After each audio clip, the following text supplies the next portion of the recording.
join us today as we go tour the Fred Jones Jr. Museum of Art in Norman. And then we go check out a wonderful, super fun sweets shop. The texture of the greenery and the roadside are very different. Oh yes, they sure are. It goes from kind of a spotted brushstroke to more of a smooth brushstroke. Yes, helping my eye carry back. So this path seems to take me back. He used a bit more of a dark and more intense green stretch right there leading up towards that point with the path, leading your eyes right into the two figures that are very vaguely visible there at the center. I see that too. And my eye is guided as well, yes. I was saying something about the leading lines as well, because you get everything from the bottom edge of the building, the road, almost even the tree bringing down to that little shaded spot where the people are standing. One of the things I love about this style is that I know those are people back there. But it's just an impression, isn't it? And you can't tell, at least I can't tell, if they are astride horses or if they're just standing there talking. I'm thinking that too. It almost looks like they're on a horseback. I keep seeing a little kid on a pony. Yes, yes. What a wonderful thing to daydream with. Here's Mary Cassatt. Are you familiar with Mary Cassatt's work? I am not. She's one of the few female artists in this period. And she was known for her portraits of children and mothers. It always amazes me, the blending work. Like, as brushy and unfinished as parts of it are, parts of the face are blended to almost photorealism. Bethany, I so get what you're saying, and that amazes me always. What do you notice with this? For me, and this may just be me being mildly obsessed with water, I am noticing how they managed the reflections of the buildings without giving too much detail and allowing you to still very clearly tell that that is water, that is supposed to be water, and that they did a really good job mirroring the feeling of the building without having to actually paint the whole reflection. What do you think about this sweep right here?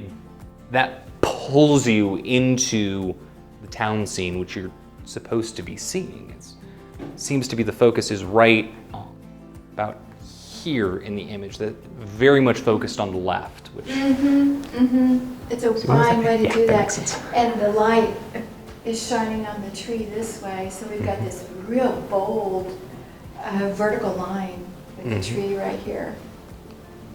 It looks stormy to me.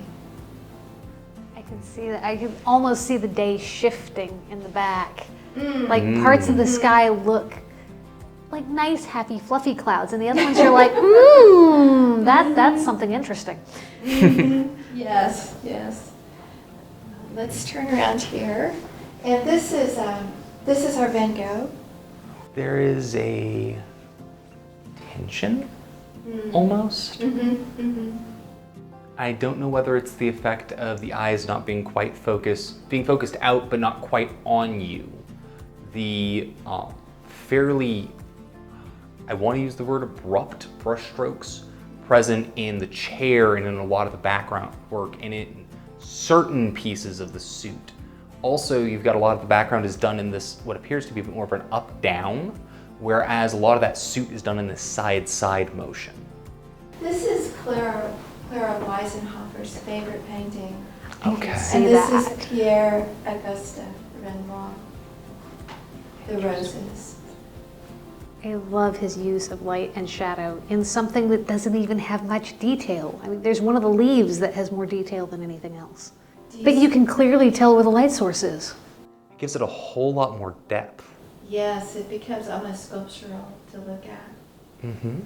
It's always fascinating to see what the masters have done and go, it's so much harder than it looks. It's not. It's an oil on canvas, but it appears to be built in a style to echo a mosaic. What drew that response from me was the intentional remainder of all of the canvas itself between all of the little polka dot points, as if those were the pieces of rock and glass used to craft the mosaic. It looks just like a mosaic. It does. And it's gorgeous. It is, and the pointillism is the style. Okay. And I've never thought of it as looking like a mosaic. But yes, It- it certainly I had to do a double take when we were down here before. Very clearly for me red paint, but it's like, oh, that's a really cool concept, pulling those ideas and those concepts that you normally see only in mosaic artwork into a oil on canvas format.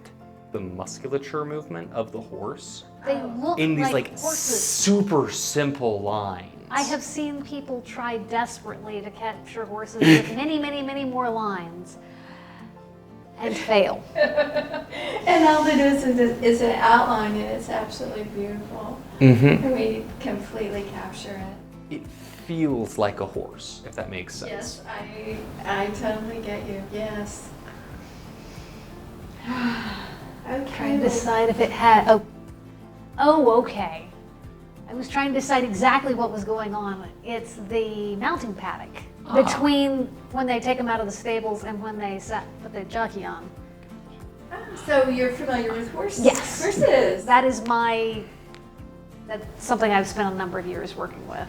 Oh, wow. Well, that's, I don't race, but I did follow racing for a while just because when people are like horses, half the people are like racing. So you have to know something. he was an American that had his fame in Europe. It's where he stayed and created a career for himself. I suspect if you knew where this was, you could go stand in this spot and hold the painting up and go, Yes. yep, I'm here. I think you're right.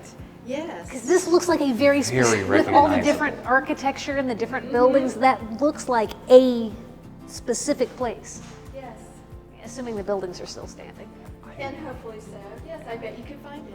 I will admit, the motion of the street and the clouds keeps pulling my eyes up into the sky and all of the cloud work up there, which is really cool.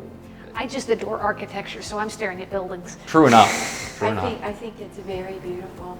And this one actually is named, the name of the location is the name of the Okay. painting. So That makes so sense. you Yeah, could, if you you wanted, could, you could yeah. go find it. So here we have the Russian girl. This is Nikolai Fechin. So what do you notice when you look at her? What do you think? What comes to mind? He paints hands amazingly. Oh, I agree. Yes. And it looks like a fan, doesn't it? Mm-hmm. I could see that. And the finger going out with the necklace. Isn't that delicate? Mm-hmm.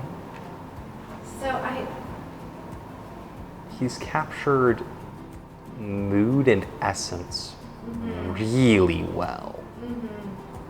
What part of her essence would be her hands if she's a pianist? Mm-hmm.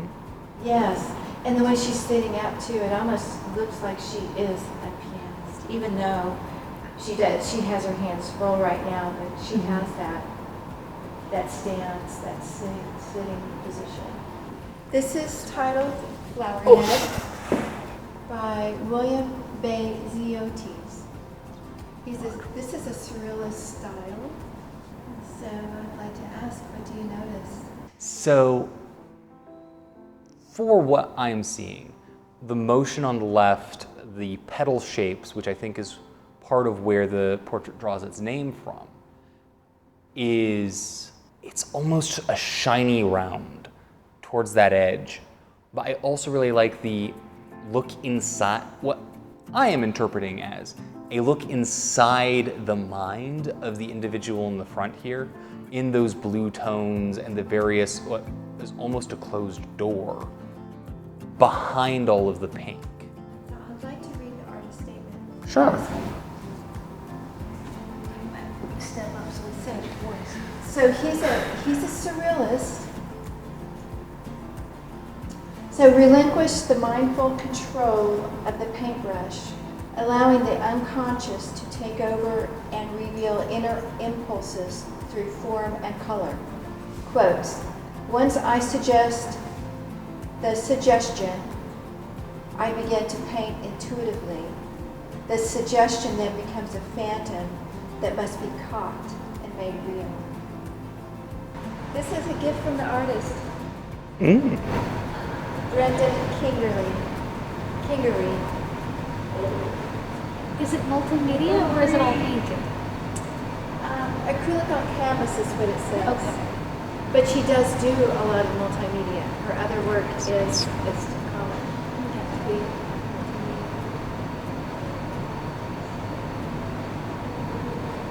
So do you think there's movement in this painting? An almost panicked amount, if that makes sense. Oh, so like almost like a spin? Like a crush. Everything trying to happen at once. Ah, I see that. Yes. If you were to title this painting, what would the name of it be? Progress at a glance. Okay. Yes, at a glance. Like that. Yes. And so the title that she gave it is Watching Now, which is kind of close to your title that you gave.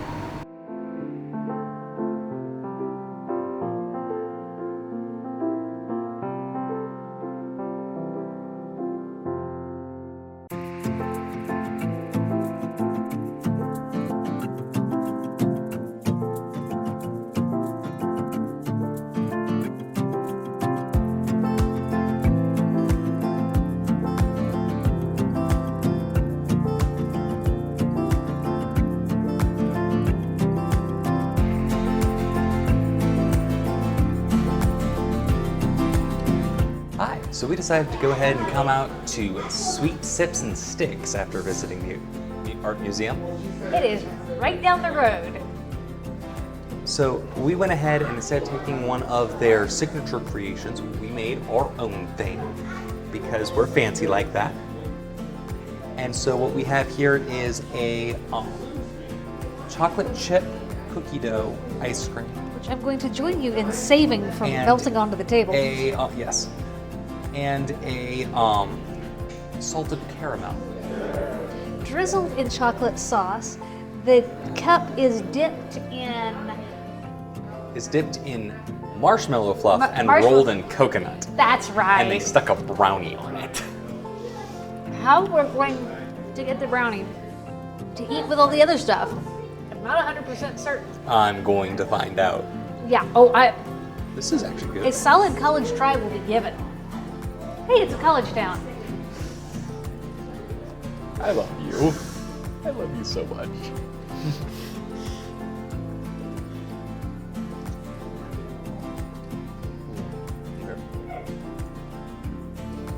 This is not the best ice cream I've ever had. It's Bluebell. It's middle of the road. So it's not a bad ice cream. It's not a bad ice cream. It's good. The presentation is flawless. And it's just a fun concept and a fun place. And this is not the biggest thing. We just weren't in the mood for something almost twice this big with more sugar. I like my sugar, don't get me wrong. They have Goram ice cream nachos. It's delightful and it's delicious and it's just fun. They took the concept of an ice cream parlor and went, how much fun can I have with an ice cream parlor? The answer is quite a bit.